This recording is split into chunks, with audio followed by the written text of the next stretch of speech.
Thank you. That's very practical.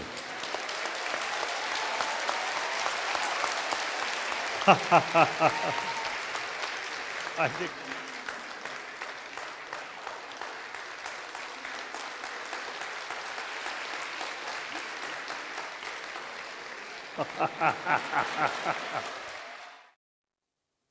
So respected elder brothers and sisters and the rest of the brothers and sisters.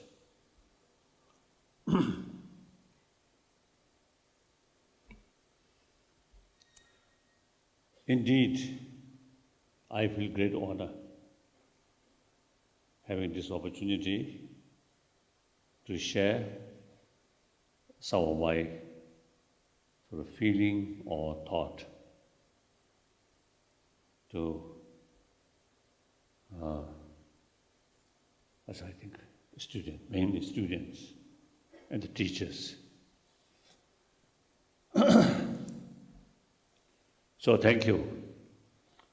You give me this opportunity. Thank you very much.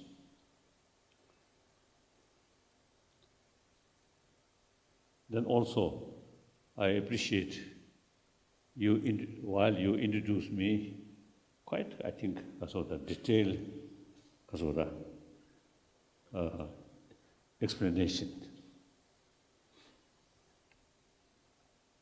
But meantime, I want to make some corrections. Firstly, you see, some people, of course, because I have the name of Dalai Lama, so you see, people consider something, certain manifestation of certain sort of Buddha or Bodhisattvas.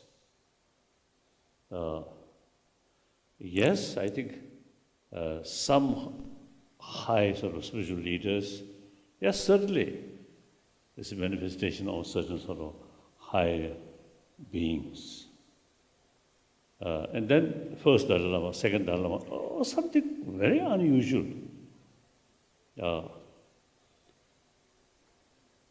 When I look, you see, those previous Dalai Lamas, sort of, they are, how to say, certain inner ability.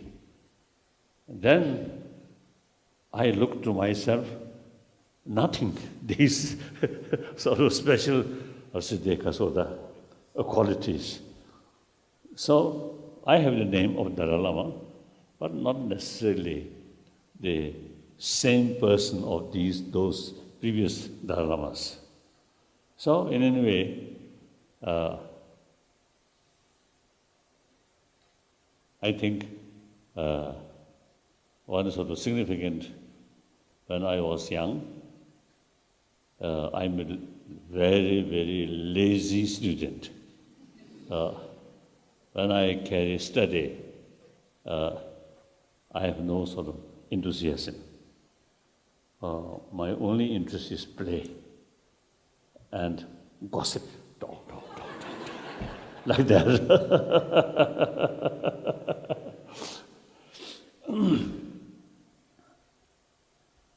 Then, it is quite correct, you mentioned, I think since the fifth Dalai Lama institution also becoming automatically head of temporal and spirituality. Now my time, as you mentioned, all my sort of work for democratization. Then finally, 2011, I totally retired from temporal responsibility. And not only myself retired, but also almost 4th century old tradition.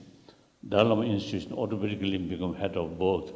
That now formally, voluntarily, proudly cease.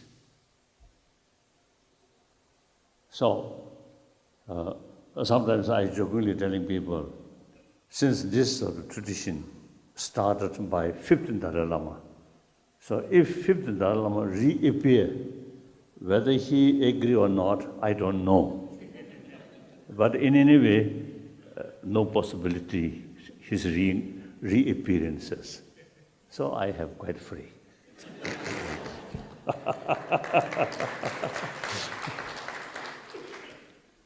So then, as a result of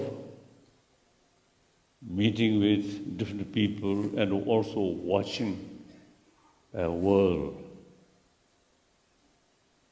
besides increasing, nature disaster, I think man-made problem actually our own creation. That is now still there. I think 20th century, according to some historian, more than 200 million people killed through violence. I think we should feel now enough. We should not have more killing. Because, the immense violence, including use nuclear weapon, if world, because of this immense violence, create some new shape, better shape of this planet, then some people may argue justification way, justified this violence. That's not the case. As a matter of fact, now still, the violence on our planet, particularly now, Northern Africa and this Arab area, this, I feel, symptom of past mistake during 20th century. So, I think basically we human being, I think more educated human being, I think now everywhere, in Japan, Australia, and some European countries, in America, I think many people, many sensible people, I think really express fed up, too much violence. Once violence, happen, the first sort of sufferer are children and old age sort of people, innocent people. The real decision maker of this real creator of this violence, they remain more or less comfortable way. Sometimes I jokingly telling, or scientists now should develop one bullet. That bullet goes the real troublemaker's side. So bullet itself go, even inside a house, go this way, hit that person who created these sort of problems. Then okay. Otherwise, really very sad.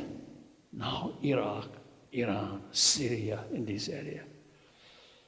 How many innocent, Yemen also, how many innocent people suffer? And also, a lot of people dying due to starvation. In some cases, nature disaster also, or drought like that. So when we seeing, these very unfortunate things, if we think furthermore, who created this problem? Human being created 7 billion human beings. No one want a problem, suffering. But we created. How? So therefore, same planet, same human being, I think this very moment, dying out of violence or starvation. Then, if we remain as an indifference, right, indifferent, I think it is really, I think,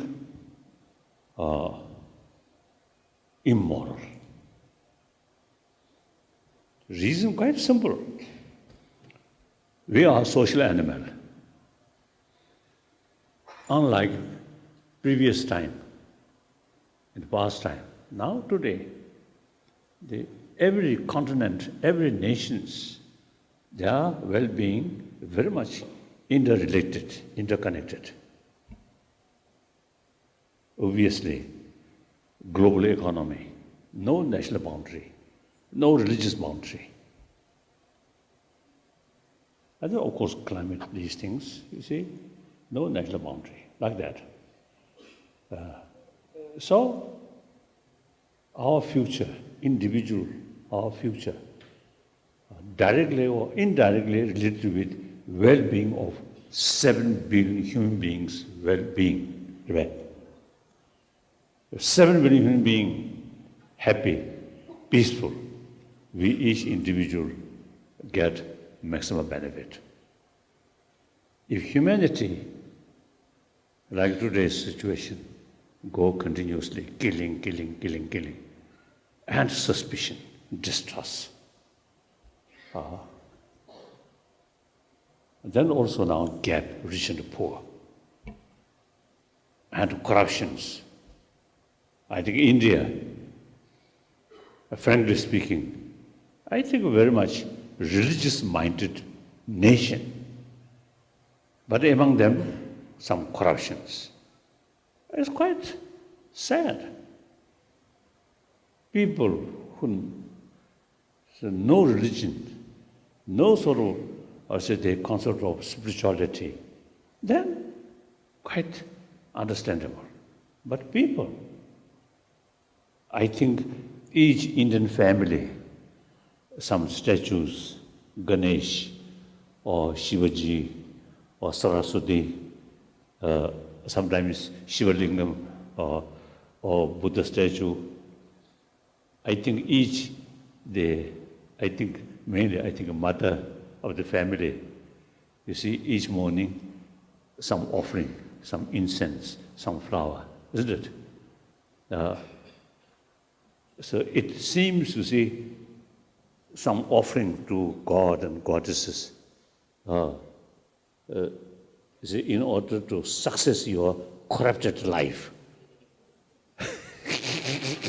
If you really believe, you see, the real sort of also the value of spirituality, then these sort of also the spiritual sort of tradition or concept should be part of our life and should carry whole day more honest, truthful, compassionate.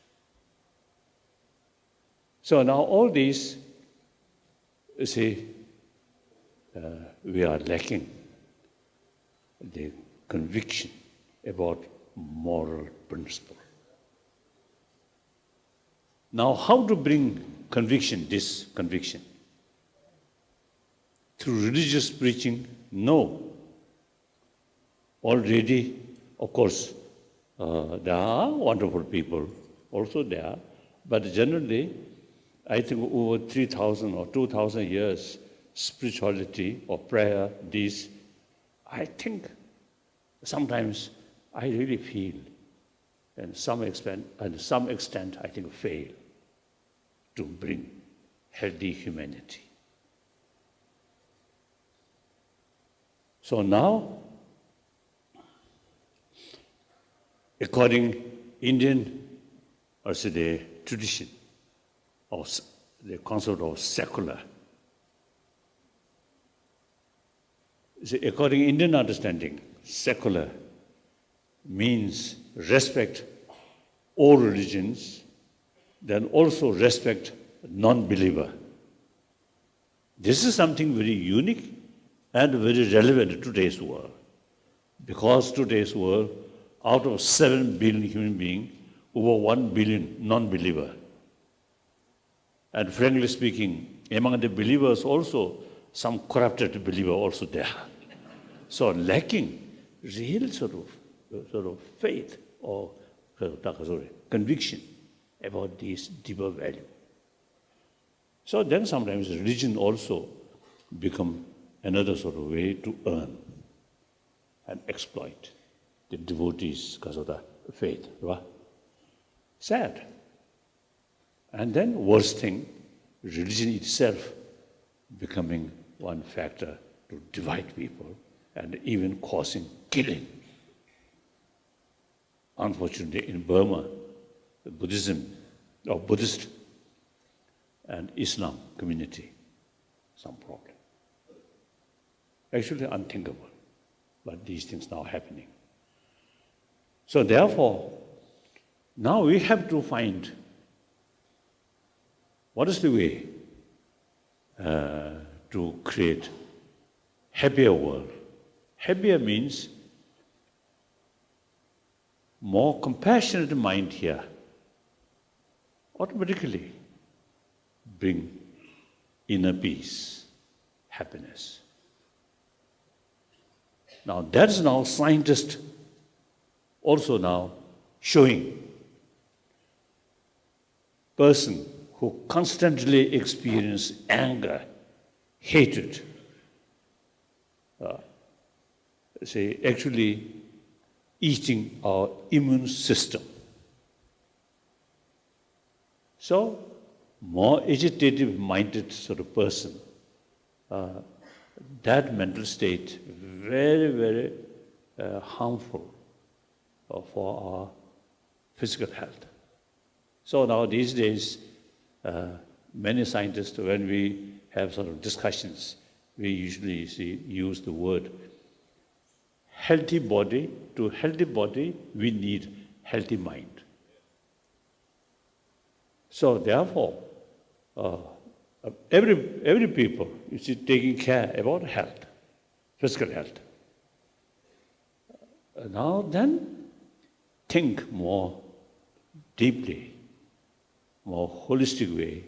Then health, physical health also very much related with healthy mind. That healthy mind means calm, relax. Then sometimes I also see half teasing those young female or girls. You spend, say, some money for external beauty. Yes, it is important. But more important is internal beauty. Isn't it?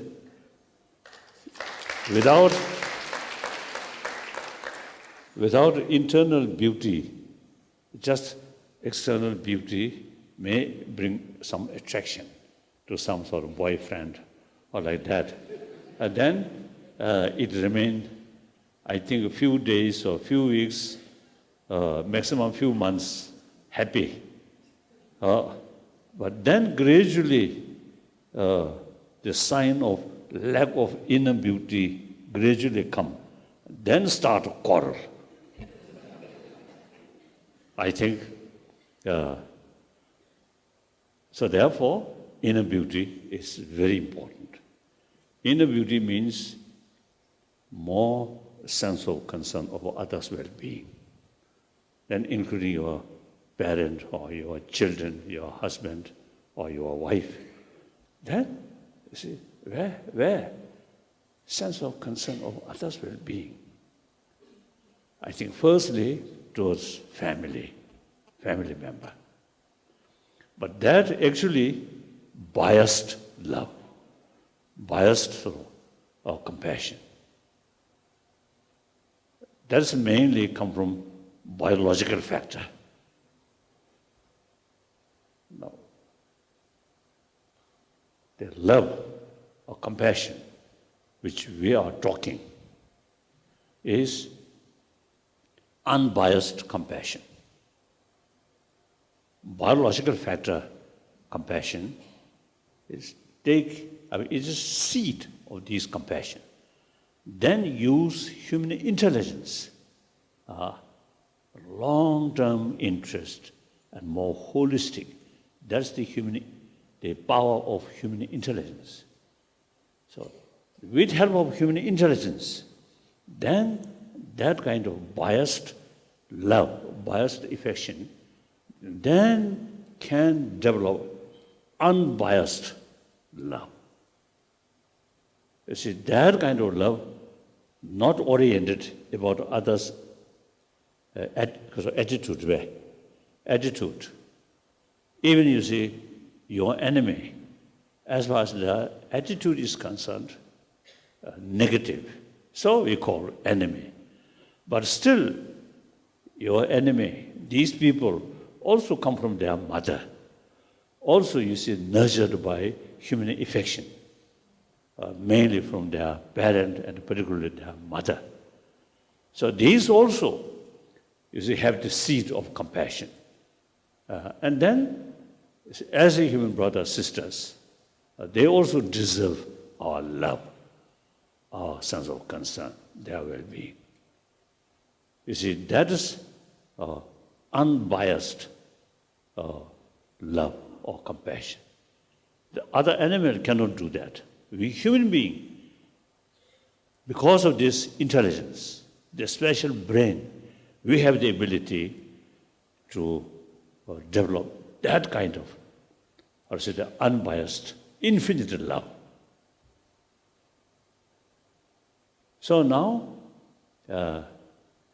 we means I myself, and then some my friend, some scientists, some educationists, some thinkers, some social workers. You see,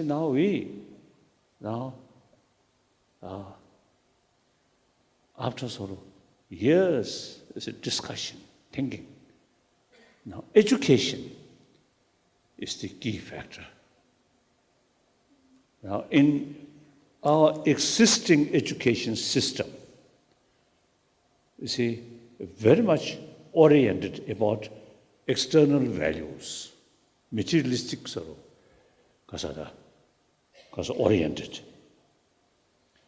And now time comes, in our existing education system, should include education about our inner value. That also not based on religious belief, as I mentioned earlier, ancient Indian sort of tradition, secular way. So use our common experience, as I mentioned earlier, all 7 billion human beings come from their mother. All, including so-called these terrorists, they also, you see, received maximum affection from their mother, from their parent. Same experiences. Then use common sense. You can see among your neighbor, the one family where economically may be poor, difficult life, but in the family full of love, trust. So that family, when we enter that family, there is some kind of atmosphere, warmth there. Isn't it? Another family, materially very rich, or very expensive sort of furniture, facilities, a big house. But among the family member, a little bit distrust, a little bit jealousy. Then, you see, that family, you see, will not be happy family. The material, sort of expensive material facility will not bring happiness. Happiness only bring by warm-heartedness. And again, we are social animal. Friendship is very essential. Genuine friendship comes on the basis of trust. Trust comes if you show them genuine sense of concern and respect them, then trust comes. So material sort of words today, and money or power will not bring trust. Trust from heart must show them your sincerity with that honest, truthful. So as a social animal, friendship is very important in order to create genuine friendship. Again, very much related with warm-heartedness. Then, as I briefly mentioned, your healthy body also related with warm-heartedness. And because our longevity also you see related with warm-heartedness. Just this morning, I met one Springdale School. Springdale School. Oh, is it among the audience? Is it or the concerned sort of people there? Two very old lady, over 90 years, much older than me, smiling and jovial, wonderful. And one lady, over 93 years old. You see, her sort of body seems to see, much thicker than my physical, my hand. So looks very strong. So I also teach her like that. So this, on her face, we can notice joyful, inner peace. So really, in some extent, myself also, some doctors describe me as a young patient. Then, one occasion, I think few years ago, one doctor described me as a young patient. Then I told him, no, I'm not young. Now, the late 70s at that time. Then the doctor say, oh, I know your age, but your physical condition looks 60s or something like that. So these, I'm quite sure, my mental state, quite relaxed, peaceful. When I talk people, when I meet people, I always have this sort of feeling, we are same human being. Mentally, emotionally, physically, we are same. As a matter of fact, entire 7 billion human beings are same. And then more important, everyone want happy life. I think many people, lack of knowledge, due to lack of knowledge, the ultimate source of happiness or healthy body here. We always seek happiness from outside due to lack of knowledge. So now, in our education field, from kindergarten up to university level, one part of the lesson about a mental system, emotional system. In that respect, the ancient Indian psychology, very rich. We are students of Nalanda masters. So we notice, now last 30 years, when I have a serious discussion with modern scientists, then they're really showing, genuine sort of interest, not only interest, genuine sort of appreciation. They really found very useful information from our knowledge. That's all come from India. I always describe Indians, traditionally our guru. All things, our knowledge, we learned from you. So more precise, ancient Indians were our guru, not a modern Indian.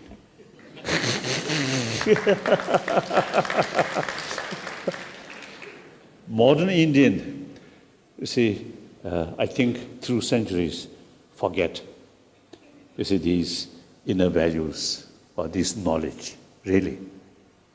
So now, you should pay more attention about your own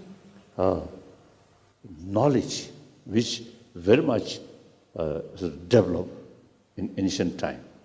Now, these knowledge, not ritual or put something here, not these kind of thing, but the real sort of knowledge about our emotion, about our mind, and then knowledge how to tackle these sort of destructive emotion, how to increase constructive emotion. Now, these should not consider as a part of religion, but should consider as an academic subject or subject for health, for happiness, and ultimately subject to build compassionate humanity. So there is in that is so therefore you see when I used to discuss with these scientists, they really showing their eagerness to learn from these, because of the knowledge about mind or emotion. So if you present, you see, these things as a part of religion, then it becomes limitation or boundaries. Make presentation these things as an academic subject, as a science of mind, then it can cover entire 7 billion human beings. So I fully committed, since, as I mentioned earlier, since I retired from a temporal sort of responsibility, now my energy, my time spent on these fields. Number one, commitment. My commitment, number one, is the promotion of human value through education. Number one. Number two, commitment of promotion of religious harmony.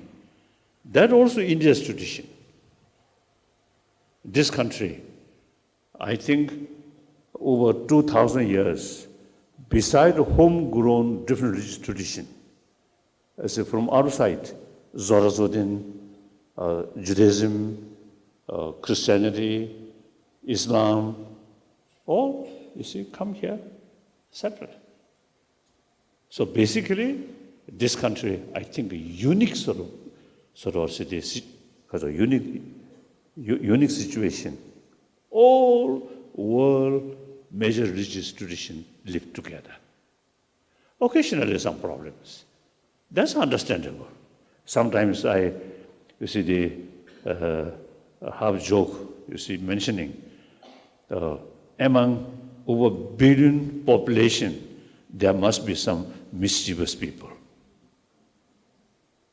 1 billion, all like God, goddesses, then not human society. So some mischievous people must be there.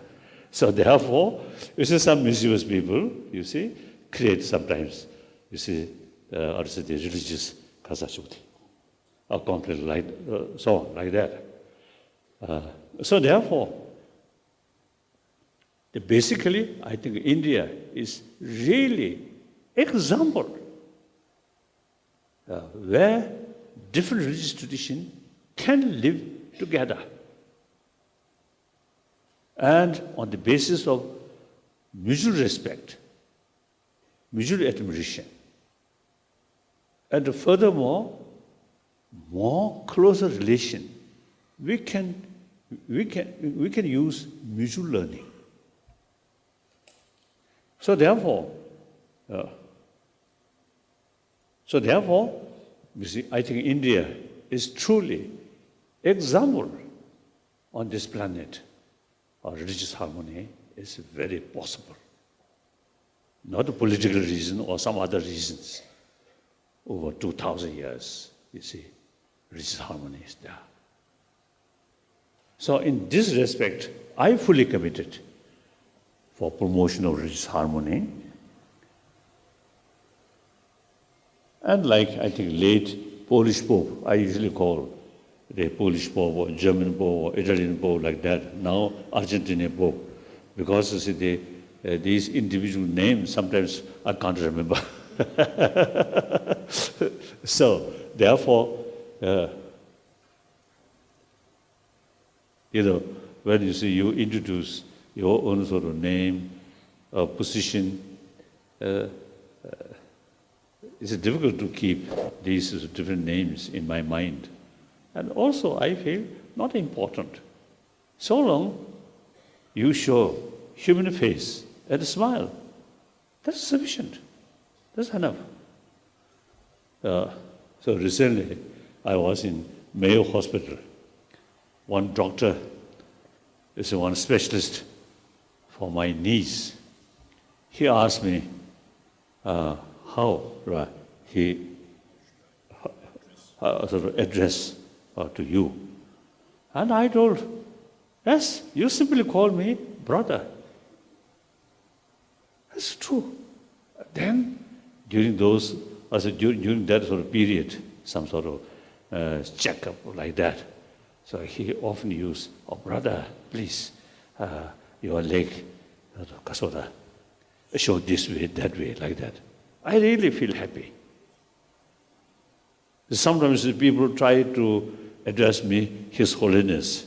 Sometimes also, you see, they find the difficulties. I think sometimes they say His Holiness. Sometimes they say His Excellency. Sometimes they say His Highness. Much better, just to call Buddhist monk or brother. It's much better. So, you see, the Polish Pope, see, he started, the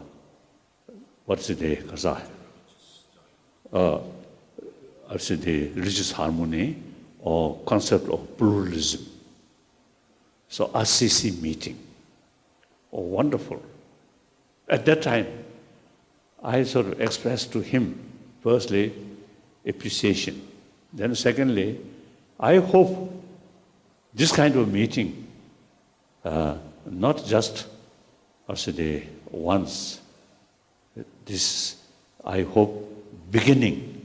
So continuously, that kind of meeting should continue.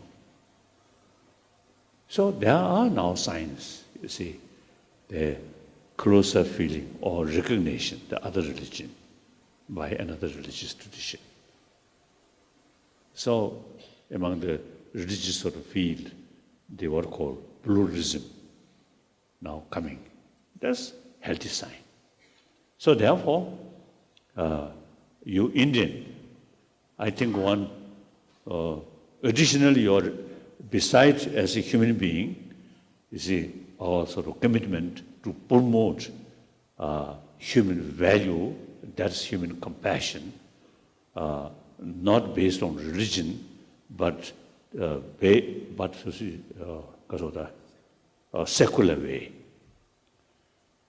In the West, you see, when I sort of mention secular, you see, some my friend, you see, they consider secular is something negative attitude towards religion. Some even, you see, mentioned secularism and atheism is some connection. According to Indian understanding, as I mentioned already, secular means respect all religions, no preference, this religion, that religion, and also non-believer. I think that's very realistic very relevant to today's world. Clear? Now, so number one, I did a promotion of which is secular basis human value. Number two, as an Indian, promotion of religious harmony. So this is something very important. So if may I say so, like you, as far as modern education is concerned, in a certain sort of professional field, you already become expert. Now for ancient Indian knowledge is concerned, you should take reincarnation of a younger student. pay more sort of effort to read some of these ancient, the material regarding, emotions or minds and a certain technique or these things. So I, in spite 81-year-old, one part of my life I carry like student. Always study, and thinking, analyze. So those older people should take younger reincarnations already. Right? Should take some kind of young-aged sort of reincarnation, then pay more attention to study. Oh, I think 13th century, one great Tibetan scholar, he advised to his follower, a person who even going to die next day, still worthwhile study this day. So of course, we also usually have some other reasons. You see there, life after life. So therefore, even last day of this life, still try to study. It's because of the imprint carry next life, like that. So even those people who have no sort of concept about next life, okay, even you see they quite near your death, still reading something, thinking something, then you could be less worry, less anxiety. Otherwise, just you see, like waiting death. Oh, then more worry, more anxiety. Thinking, reading something is much useful, isn't it? Like that. So please, one famous, the University of Murray, University is here.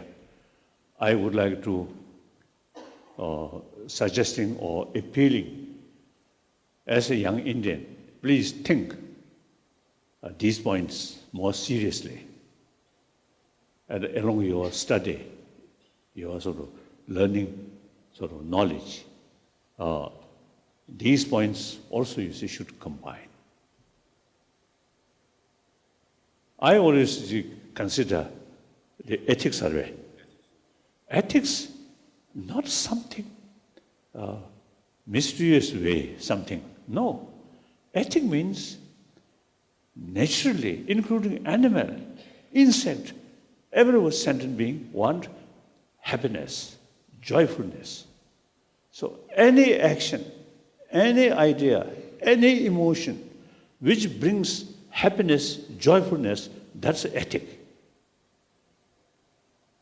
So any sort of ideas or sort of concept or knowledge which brings more trouble, that's unethical way, unethical, like that. So that's the demarcation. We want happiness, joyfulness.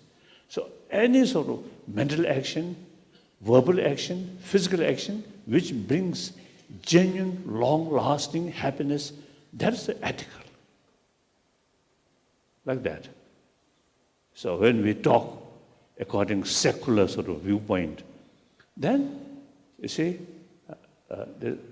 this ethics nothing to do with religious belief, like that. Okay, so now some questions.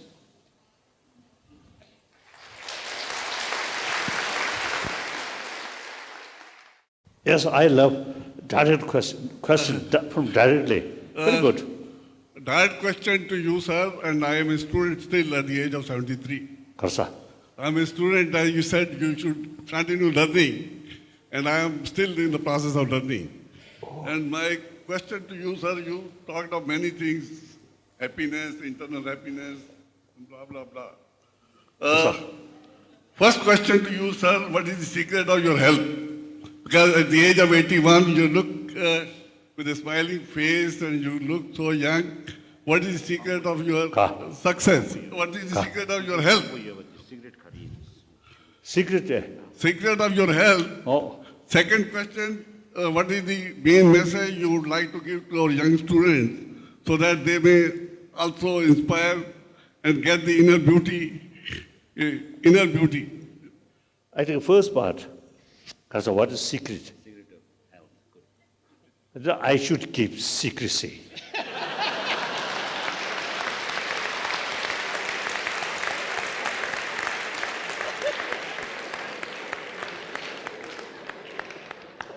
As briefly I mentioned, I think comparatively, you see, in spite difficult life, at age 16, I lost my freedom. Age 24, I lost my own country. A lot of problem. At age 16, I took the responsibility, temporary responsibility. A lot of difficulties. But however, you see, in these years, I think, truly I think grateful to Nalanda Masters sort of was. They have brilliant explanation about our life, about reality. And that also, you see, use because extensively logical approach.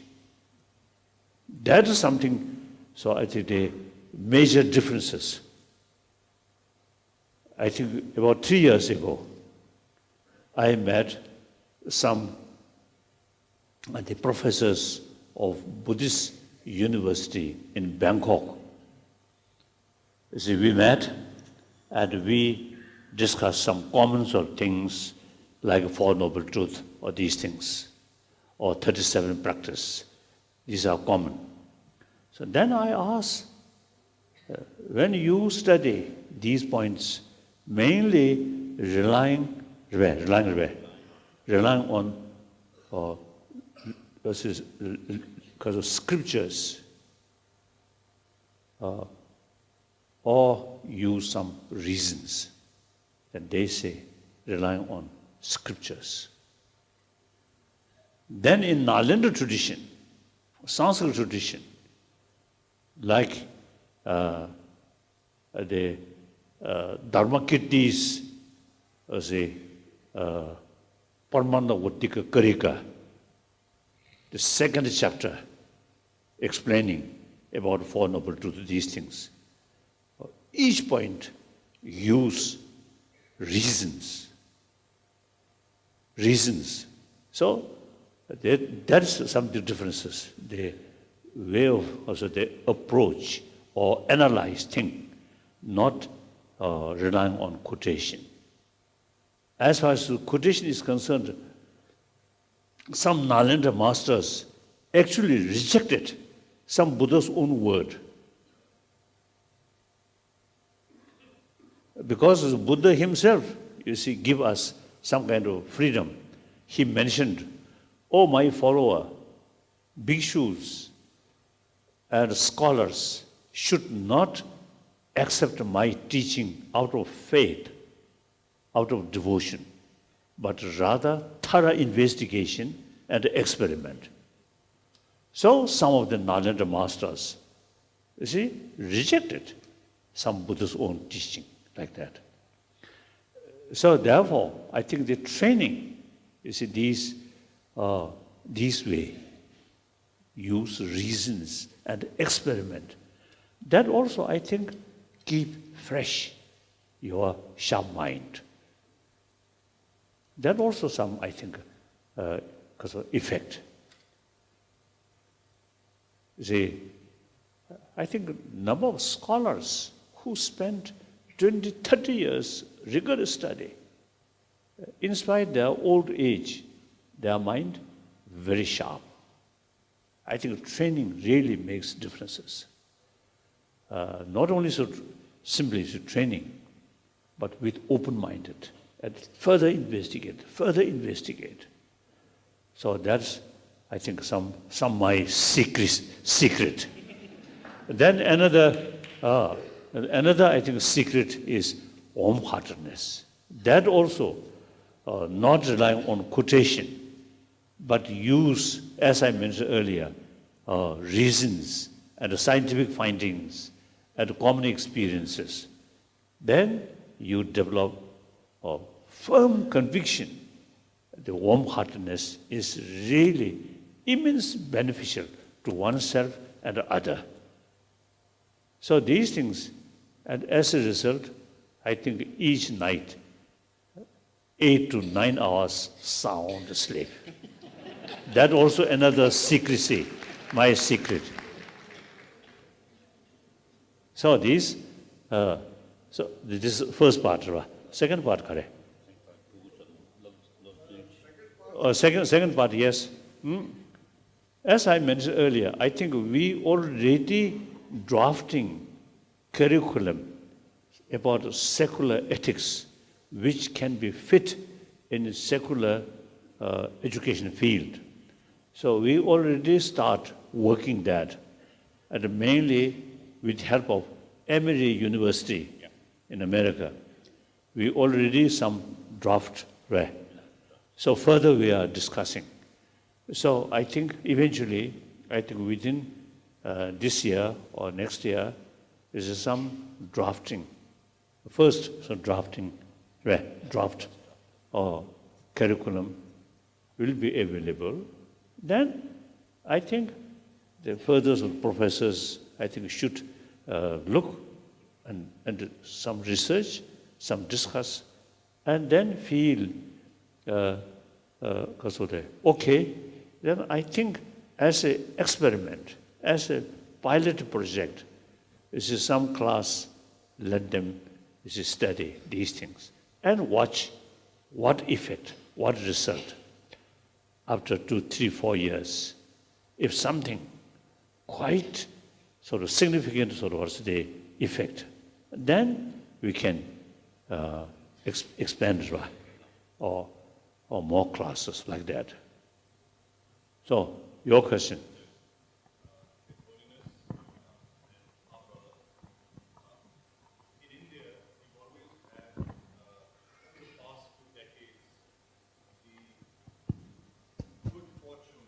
To live in joint families. And India has always been unique in its own culture. And over the past recent times, unfortunately, the joint family system is sort of breaking down into nuclear families. What is your opinion on this, and what would your recommendation be to us? I think you should have a better answer. For me, monk, celibate, no family. So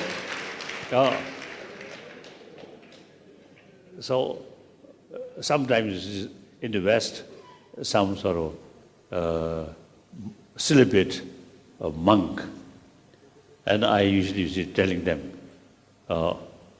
look, people who have family, sometimes are very happy, joyful, sometimes quarrel. Then worst thing, divorce with children. Difficult, very difficult.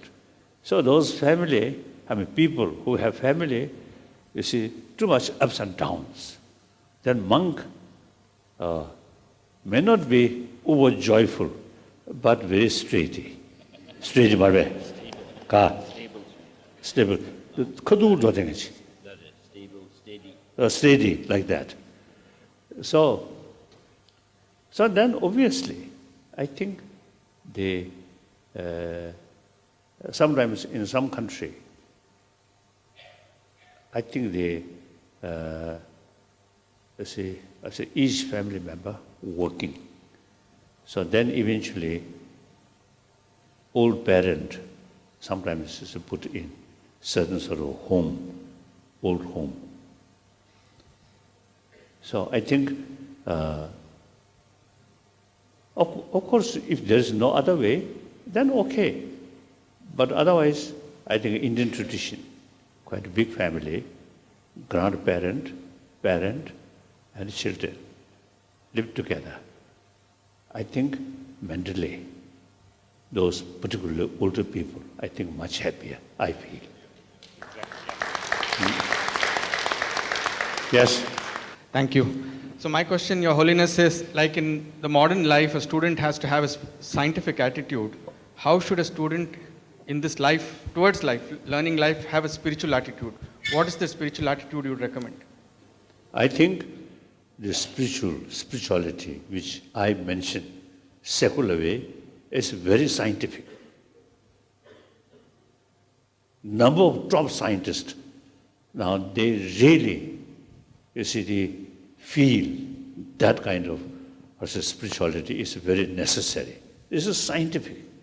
Not talking about God or goddesses or hell. Not talking. How to create healthy body, healthy family, like that.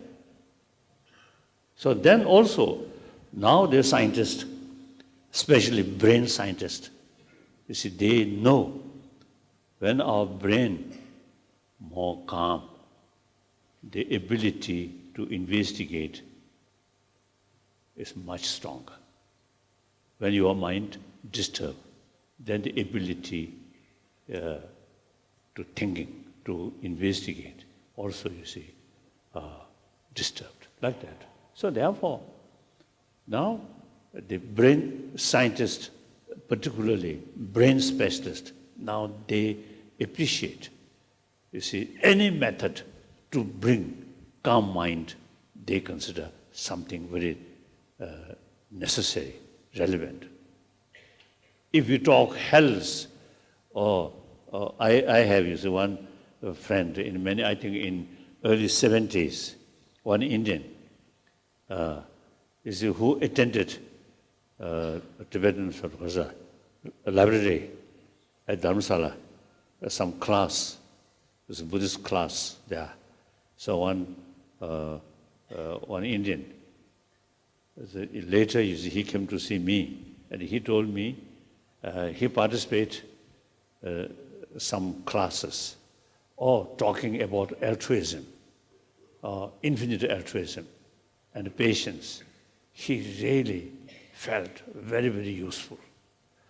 Then one occasion, in his class, discussed or taught by hell.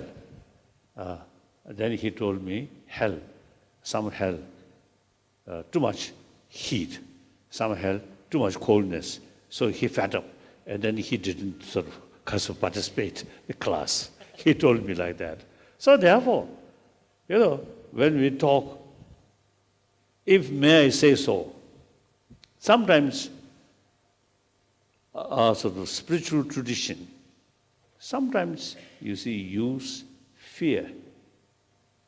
I think that's wrong way. We should, give enthusiasm, courage, and happily pursue. Of course, I'm Buddhist, so maybe a little biased, right, or prejudiced. I think Buddha's teaching Four Noble Truths. He mentioned suffering and the causes of suffering. He mentioned these things because the third Noble Truth is cessation of all suffering.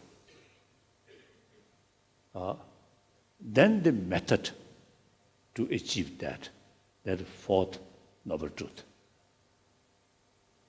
So, I think to Buddhists, without talking about cessation of, about the third noble truth of Nirodha, Nirodha, cessation.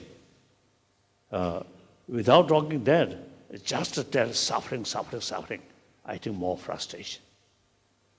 Telling, make clear the possibility to achieve permanent sort of cessation of suffering through cessation of causes of suffering. Then enthusiasm develop. Clear. So this is not a way to manipulate fear, but rather courage, enthusiasm.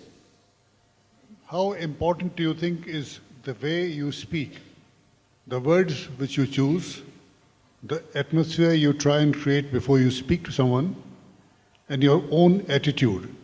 Because this is speech which creates all relationships between two people or between a lot of people. Yes, sir. Thank you. I think practice of love is common.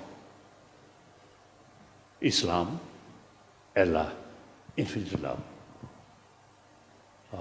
God, infinite love. So I think those who say a common thing really brings closer understanding. In the philosophical fields, there is differences. So then, I often use it telling, make clear different philosophical views, but make clear all these different philosophical views, same purpose, to strengthening or love, practice of love, or to increase conviction about the value of compassion or love. So then no problem. Is it the word? Yes, sometimes suppose the word, human language is supposed to help to understanding a reality. Language is something unique about a human being, no other animal. But sometimes you see the word, language also creates more confusion. It is true. It is true. Even you see, the same Tibetan language is in different interpretation according to different scholars. Sometimes you see confused. From our logical brain, we get a decision, and our feeling, we get a decision number 2. So in generally, we have a conflict of interest between our thought process and our feeling. So we develop stress over this both decisions. So how do you handle this kind of situation? You see, I think the feeling is much related with sensorial level. That is common with other animals, birds, fish. So we human being, this special brain there. So sometimes decision out of your feeling may not be long-term useful or correct. So your feeling important, but must combine with human intelligence. Analyze long-term sort of interest or long-term sort of benefit. So as we have unique brain, have the ability to look more holistic, long-term. So that we must use, more important. Isn't it? Just according to see immediate sort of feeling. That animal also do that. Okay. It's very nice to see you in India, because as you know, we do have so many history reasons, so you are familiar to me. So for me, I have 2 questions. The first question is, you have been traveling in India for a long time. So for you, what is the definition of home, and where is your home?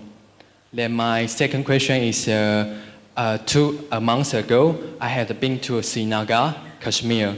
Then, as we know, we remember some issue happened in India just a couple weeks ago.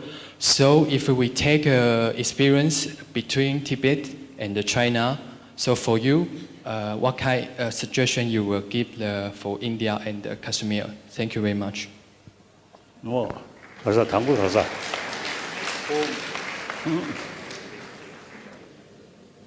Yes, this physical level, this physical born in Tibet.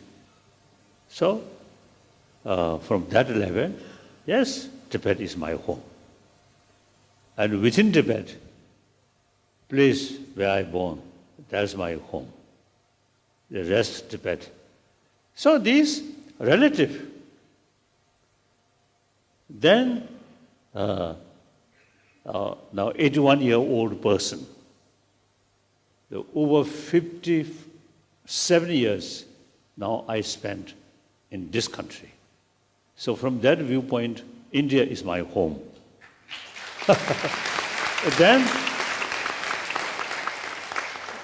Then furthermore, world is my home.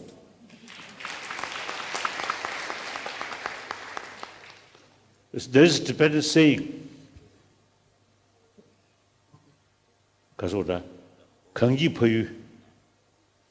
wherever you are happy, that's your home.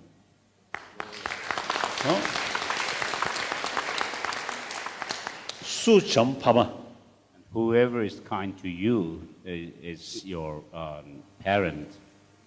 Like that. So then, India is concerned, as I mentioned earlier, our was the original teacher, mainly Shantarakshita, 8th century. Almost at that time, topmost philosopher, logician of Nalanda institution, Shantarakshita. He invited by Tibetan emperor, 8th century, he introduced Buddhism in Tibet. Naturally, according to his own sort of institutions, sort of was the way, Nalanda. So today, I think, among the Buddhist countries, I think the Tibetan, I think, kept original sort of was the tradition of Nalanda, combined sort of Buddhist philosophy and Buddhist sort of monk's role. And then one particular thing is Buddhist logic. Dignaga, great logician, Nalanda master. And Dharmakirti, and then Shantarakshita, his disciple, Kamalashila. These are great logicians. They are writing. You see, we use their writing as a textbook, study rigorously. So therefore, you see, we have some very close connection with the Nalanda tradition. So in any way, now I think my first visit to Europe, 1973.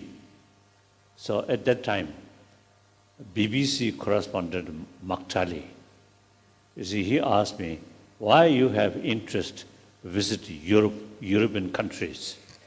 And I answered, I consider myself as a citizen of the world. So I want to see more places. So now today, even more, I'm talking about a 7 billion human being. I'm not sort of making distinction east or west or north or south, or this color or that color. Same human being. Mentally, emotionally, physically, same. Sometimes I jokingly telling the best proof the sameness of different people, they can marry and produce nice children. So that means we are same. So like that.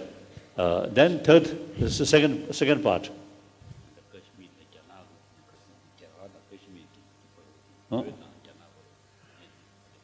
Oh, now, China, relation between Chinese or Han people and Tibetan, I think nearly 2,000 years sort of history.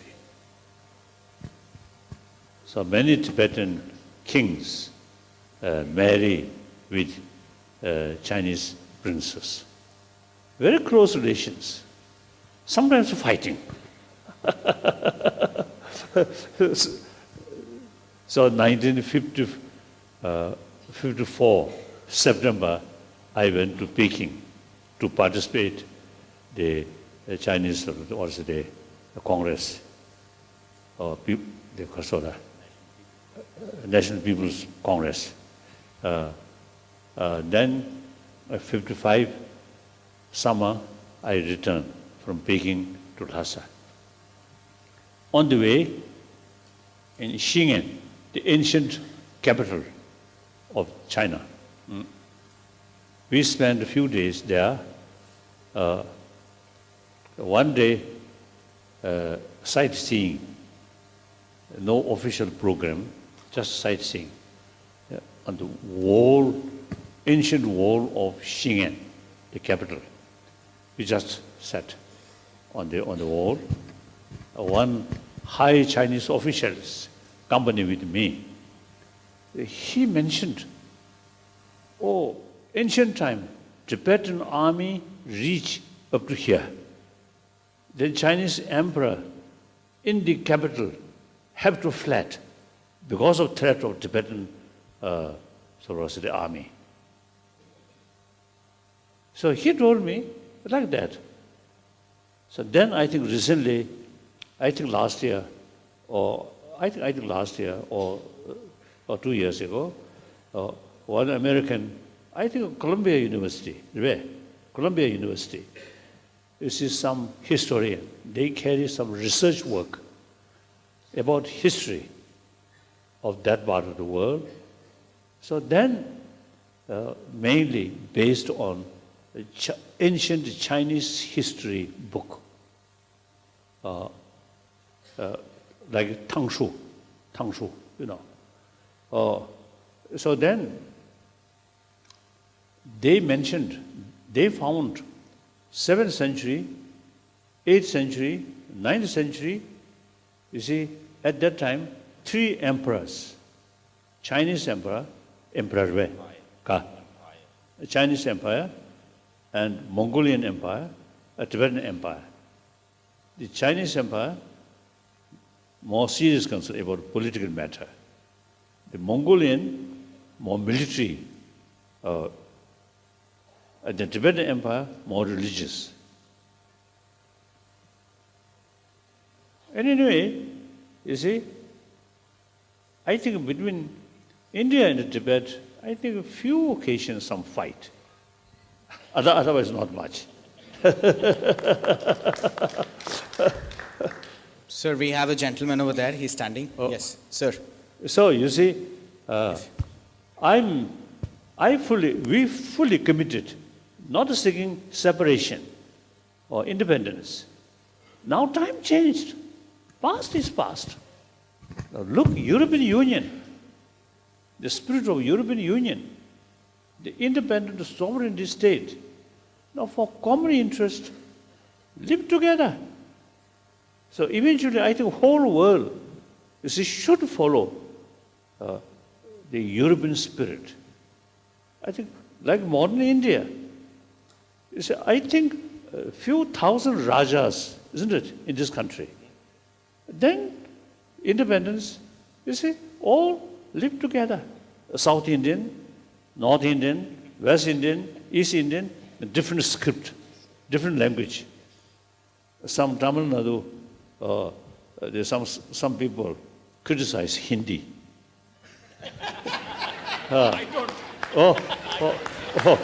So they consider Tamil language is much advanced. Doesn't matter. You see, live together as the Indian Union. Wonderful, wonderful. So therefore, you see, we also, thinking, is it Tibet? and Xinjiang or this, whether you see part of China or not, we can live happily together. So we fully committed, remain within the People's Republic of China for mutual benefit. To us, the plenty of money, yuan, we can use and construct Tibet. And then the Tibetan rich Nalanda spirituality serve now today in China, Buddhist population, over 400 millions. So many of these Buddhists really showing eagerness to learn from our knowledge. So we can help them. So like that. Yes. So another level of happy marriage. Okay. Sir, we have a question there. Please accept my regards to you, sir. I have two questions. No. I am a student of international relations, so... Sorry to interrupt. I'm sorry to interrupt. Please restrict yourself to one question as we want to give chance to others too. Okay, okay. Thank you. As you said, Buddhism was found in India. Tibetan Buddhism is one of the oldest Buddhism, which is Tibet has able to carry it forward. We also shared the Silk Route. We also had the old Mitra connections. We also had various Tibetan settlements still in India, Chakrata, West Bengal, Gumpa, Dehradun. We have many other settlements. The acceleration is losing somewhere. What do you have to say about that, one? And second, how important is nation? I think generally, I think when we become refugee, our top priority is preservation of Tibetan culture, including Tibetan language. So therefore, you see, we asked Pandit Nehru, firstly, we want Tibetan sort of settlement, like colony. So much easier to preserve our language like that. And then also, you see, we asked Indian government, separate Tibetan school, again for study Tibetan language like that. In 60s, you see, for both with Tibetan and also the government of India, it's much easier to send, you see, Tibetan children go with different Indian sort of schools. That, very easy. But, you see, we asked Indian government, we want separate Tibetan school. So these mainly is for preservation of our language, our culture, like that. So meantime, wherever Tibetan settlement there, the local people always is very much praising the Tibetan settlers. Occasionally some problems happen, but basically, you see, we have very close relations. So, so then we also now, you see, encouraging more Indian Buddhists, you see, join some of our monastic institutions for study. Now already, I think about 30 Indians already join some of our monastic institutions. They learn Tibetan, they carry, you see, the usual the study mainly through debate like that. So eventually these Nalanda type. So therefore, eventually I think these monastic institutions eventually can be authentic institution for study Nalanda knowledge or Nalanda sort of tradition. So already I think Indian, including Ladakis, I think almost, I think, 5 to 6,000 monks from Ladakh and the Himalayan range. These are Indian. So then local Indians from South Indians also now joining, like that. So this, our knowledge is something come from India. So Indian should study more. Sir, I've been holding the mic for a very long time. Your Holiness, my wife and I are privileged and lucky to have visited both your monastery at Dharamshala as well as the Patola Palace in Lhasa. And my question to you, do you see any reconciliation whatsoever between Dharamshala and Lhasa in your lifetime? Yes, I think People's Republic of China, today's China, compare 30, 40, 50 years ago, much changed. Then more important, now among the Chinese, number of students and also tourists, you see, who have better knowledge about reality. As a result, they study foreign countries, America or Canada, some European countries, and also Japan, Australia, like that. Then, with help of modern sort of technology, you see, the information, kasa, Technology. modern technology, you see, they, in spite heavy censorship, some information you see reach there. So like that. So therefore, I think I always make sort of one example. About 4 years ago, you see, we noticed 1,000 articles, about 1,000 articles in Chinese language wrote by Chinese. Many overseas Chinese also, you see, wrote, and some few hundred Chinese from mainland China also. And about 1,000 articles, they all fully support about our way of approach, middle way of approach, and very critical their own government policy, like that. So, you see, because of these sort of also new circumstances, more and more Chinese very, very sympathetic to us. Plus, number of Chinese Buddhists really showing. So, among the top leaders also now, this is showing. Now, for example, the Xi Jinping, when he visited Europe and India, in both areas, you see, he mentioned the Buddhism is an important role in Chinese culture. He publicly mentioned. So things are changing. So therefore, I think, a matter of time, I think things will change.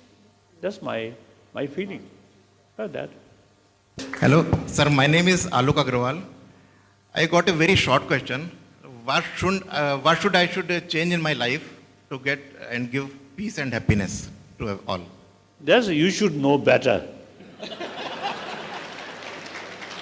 If you see too much disturbances out of anger or jealousy, then think more. What really useful, these destructive emotion. And then also, you see, you have the experience of loving kindness. So then, you see, pay more attention about these positive emotion, constructive emotion, and then once we realize the destructive emotion is really very bad, very destructive, once you simply realize that, your attitude towards anger is something different.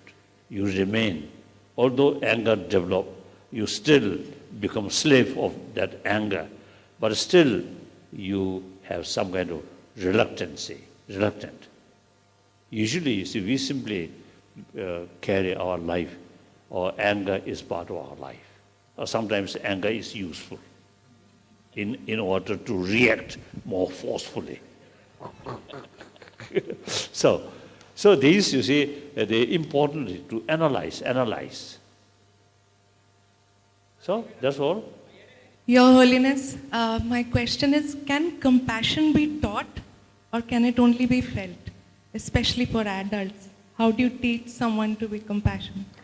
For me, one best book about the kindness or loving kindness, these things, and patience, is the Shantadeva's book.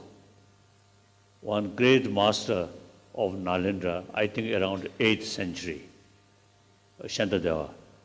The Bodhicharya Avatara, Bodhisattvacharya Avatara. Oh, the original Sanskrit also available, and then English translation also there. So this book, for me, I think 1967, I received oral transmission, that book from one Kunu Lama, one Kinori master. Great scholar, a non-sectarian, wonderful. So I received oral transmission from him.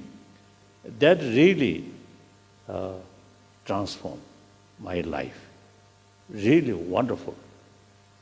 Then consists 10 chapters. The first chapter, they mention about greatness of altruism, infinite altruism. Then the second chapter, third chapter, some ritual. Then a fourth chapter, fifth, and sixth is especially teaching or explanation, practice of tolerance, forgiveness, these things. Then seventh chapter, eighth chapter, see this detailed explanation. Let's say how much of the valuable altruism or the negative, how much is the harmfulness about self-centered attitude, selfish. So that wonderful chapter. Then ninth chapter, philosophy, very complicated. Unless you study more books and combine, just the ninth chapter will not give you clear sort of concept, clear understanding. So for myself, for example, I think over 60 years, I think, and contemplate these concept of shunyata, patita samubandha. I think better word, patita samubandha. This is over 60 years. Then gradually, deeper understanding, decade by decade, like that. So now, last I think 2 decades, is my understanding and feeling, not only intellectual level, but real feeling, really very strong. So that really affect, my emotions. So 2 ways. One, method side, practice of altruism. One, wisdom side or prajna side, side. One, ubaya side. One, prajna side, understanding about shunyata. So even one American sort of scientist, he deal with patients, who some disturb their mind. I think several decades. He, I think more than 10 years ago, I met him. Then recently, I deliberately went to his home. Then his age, now 98-year-old. So he told me, he's not religious-minded people. There's no question about Buddhism. through his many decades of experience, he told me, when we develop anger, the object which we feel angry appears very negative. That actually, in reality, 90% of that negativeness is mental projection. So this is exactly 2,000 years ago. The Nalanda master, Nagarjuna, clearly mentioned that. So remedy about that exaggeration is understanding about gap, appearances, and reality. Appearance, truth. Now, appearances seems to something objectively exist, something independent. The reality, not that way. Everything, the relative, like that.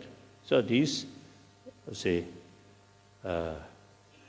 in order to tackle our emotions, like that. So not easy. You need a lot of effort. And the basis of this effort, knowledge, is very important. For study, is very important. Just as the Buddham Shanam, as a Buddhist, Buddham Shanam Gajami, Dhammam Shanam Gajami, Sangham Shanam Gajami, even 100,000 times recite. Not much effect. Study. Thank